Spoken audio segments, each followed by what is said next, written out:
Hello दोस्तों, फिनटेक्नो में आप सभी दर्शकों का स्वागत है। क्या मुसलमान सनातन मान सकता है? सनातनी मुस्लिम पर बवाल क्यों? प्रस्तावना। भारत एक ऐसा देश है जहां विविधता सिर्फ एक शब्द नहीं बल्कि संस्कृति, परंपरा और आस्था का जीवंत उदाहरण है। जहां पर धर्मों का संघर्ष नहीं बल्कि उनका संगम होता रहा है। इसी कड़ी में एक शब्द हाल ही में चर्चा में आया है, सनातनी मुस्लिम। यह सुनते ही कई लोगों की भौहें तन जाती हैं। क्या कोई व्यक्ति एक साथ सनातन और मुस्लिम हो सकता है? क्या यह धर्मों की सीमाओं से परे एक विचार है या किसी नए सामाजिक धार्मिक आंदोलन की शुरुआत? यह लेख उसी विचारधारा की गहराई में जाकर तथ्यों, इतिहास और वर्तमान के दृष्टिकोण को स्पष्ट करने का प्रयास है। सनातनी मुस्लिम का अर्थ क्या है? सनातनी मुस्लिम शब्द दो विरोधी दिखने वाले लेकिन ऐतिहासिक रूप से जुड़ी हुई अवधारणाओं का मेल है।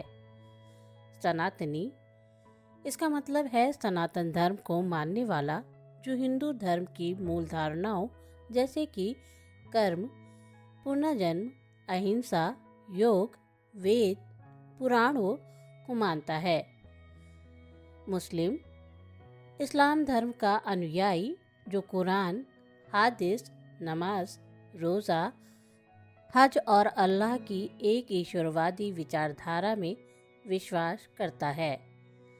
सनातनी मुस्लिम का अर्थ है वह व्यक्ति जो इस्लाम को मानते हुए सनातन संस्कृति, दर्शन या जीवन शैली को भी अपनाता है। ऐसे लोग भारत की गंगा जमुनी तहजीब का सजीव उदाहरण है। क्या यह एक नई अवधारणा है? नहीं, सनातन मुस्लिम कोई नया विचार नहीं है। भारत के इतिहास में अनेक ऐसे मुस्लिम संत, कवि, विचारक और आम लोग हुए हैं जिन्होंने इस्लाम के साथ साथ भारतीय संस्कृति और सनातन मूल्यों को आत्मसात किया। इतिहास में सनातनी मुस्लिम के उदाहरण: रहीम, अब्दुल रहीम खान खाना। मुगल दरबार के प्रसिद्ध कवि रहीम ने कृष्ण भक्ति और राम नाम की महिमा पर कई दोहे लिखे। उनके दोहे आज भी स्कूलों में पढ़ाए जाते हैं, जैसे रहीमन धागा प्रेम का, मत तोड़ो चटकाए। अमीर खुसरो, सूफी कवि और संगीतकार जिनकी रचनाओं में हिंदू इस्लामी संस्कृति का अनूठा संगम देखने को मिलता है। उन्होंने भक्ति और सूफी परंपराओं को जोड़ा। दारा शिकोहा, औरंगजेब का बड़ा भाई जो वेदों, उपनिषदों और इस्लामी सूफी दर्शन को जोड़ने का प्रयास कर रहा था। उसने संस्कृत ग्रंथों का फारसी में अनुवाद किया और मजमा उल बारियन, दो समुद्रों का संगम नामक ग्रंथ लिखा। कबीर का जन्म मुस्लिम परिवार में हुआ, लेकिन उन्होंने हिंदू और मुस्लिम दोनों धर्म की कट्टरता की आलोचना की। उनका दर्शन ब्रह्मज्ञान, आत्मा और भक्ति पर केंद्रित था। आज के युग में सनातनी मुस्लिम की पहचान: डॉक्टर इमरान खान, आध्यात्मिक शिक्षक, सोशल मीडिया पर सनातन मूल्यों और वेदों के सिद्धांतों पर बोलते हैं, साथ ही कुरान की व्याख्या भी करते हैं। कहते हैं धर्म जोड़ता है, तोड़ता नहीं। जावेद अख्तर, भले ही वे नास्तिक हों लेकिन हिंदू रीति रिवाजों में भाग लेते हैं और भारतीय संस्कृति का आदर करते हैं। मुस्लिम योगाचार्य, देश भर में कई मुस्लिम व्यक्ति योग सिखा रहे हैं, जो सीधे सीधे सनातन परंपरा से जुड़ा हुआ अभ्यास है। कॉमन फेस्टिवल्स में भागीदारी, कई मुस्लिम परिवार दिवाली पर दिए जलाते हैं और हिंदू परिवार ईद में सेवैयां खाते हैं। यह सामाजिक सनातनी मुस्लिम भावना का प्रमाण है। क्यों हो रही है इस विचारधारा की आलोचना?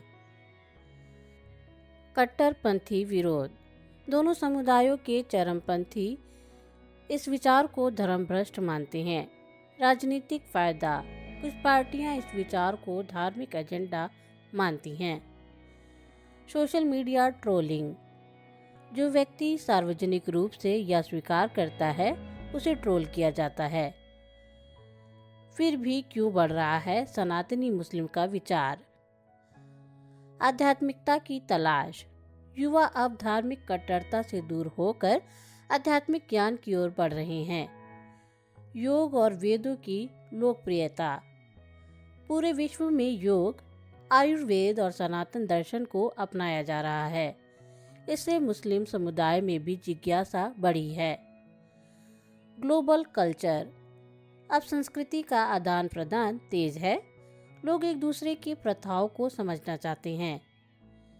एकता की भावना, विभाजन से ऊब चुके युवा अब साझा संस्कृति को अपनाने में विश्वास कर रहे हैं। क्या सनातनी मुस्लिम होना संभव है?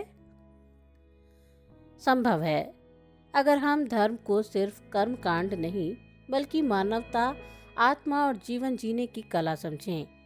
एक व्यक्ति इस्लाम के मूलभूत सिद्धांतों को मानते हुए वेदांत दर्शन या योग को भी आत्मसात कर सकता है।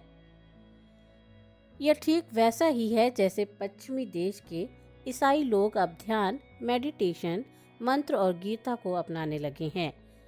तो क्या वे हिंदू बन गए? नहीं, लेकिन उन्होंने सनातनी सोच को अपनाया। जो लोग इस विचार को फॉलो कर रहे हैं। रहीम, साहित्य के क्षेत्र में उन्होंने कृष्ण भक्ति और प्रेम को अपने दोहों में स्थान दिया। अमीर खुसरो, संगीत और कविता के माध्यम से हिंदू मुस्लिम संस्कृति का संगम प्रस्तुत किया। दारा शिकोहा, दार्शनिक दृष्टिकोण से वेदों का अनुवाद किया और कुरान के साथ सामंजस्य स्थापित किया। इमरान खान, सोशल मीडिया पर वेद और कुरान को एक दूसरे के पूरक के रूप में प्रस्तुत करते हैं।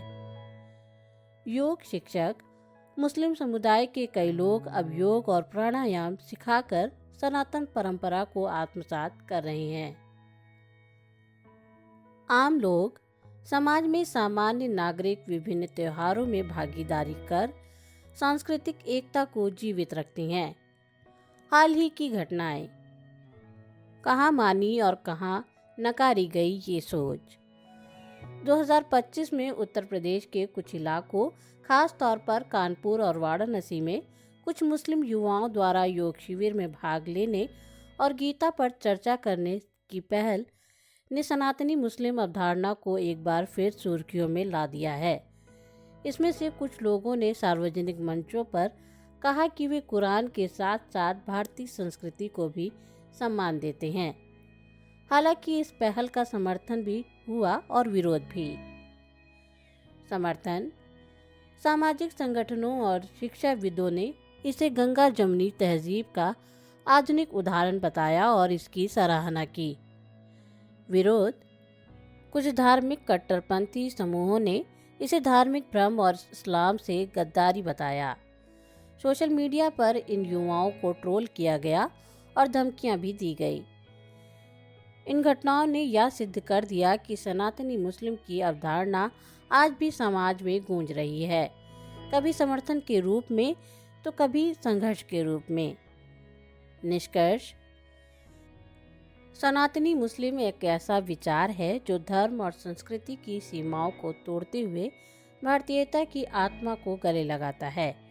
यह उन लोगों की आवाज़ है जो धर्म के नाम पर विभाजन की जगह साझा विरासत, संवाद और एकता को चुनते हैं। भारत जैसे बहुधर्मी देश में यह अवधारणा हमें याद दिलाती है कि हमारी जड़ें केवल मजहब से नहीं बल्कि संस्कृति, भाषा, भूमि और परंपरा से भी जुड़ी होती है। रहीम, खुसरो, दारा शिकोहा, कबीर ये सिर्फ नाम नहीं बल्कि उन सेतु के प्रतीक हैं जो इस्लाम और सनातन के बीच एक आध्यात्मिक संवाद कायम करते हैं।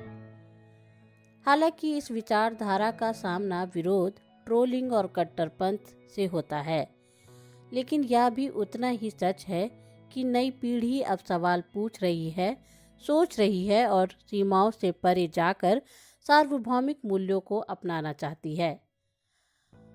आज जब धार्मिक ध्रुवीकरण, पहचान की राजनीति और नफरत के बाजार फल फूल रहे हैं, तब सनातनी मुस्लिम जैसी सोच एक उम्मीद की किरण है, जहां धर्म निजी आस्था बनकर रह जाए और इंसानियत पहली पहचान हो। तो क्या हम इस विचार को खुले मन से समझ सकते हैं? क्या हम धर्म को दीवार नहीं पुल बना सकते हैं? और सबसे अहम, क्या हम सनातनी मुस्लिम को उस बदलाव की शुरुआत मान सकते हैं जो आने वाली पीढ़ियों के लिए एक शांतिपूर्ण और समावेशी भारत की नींव रखेगा? आपका क्या मानना है? नीचे कमेंट में ज़रूर बताएं।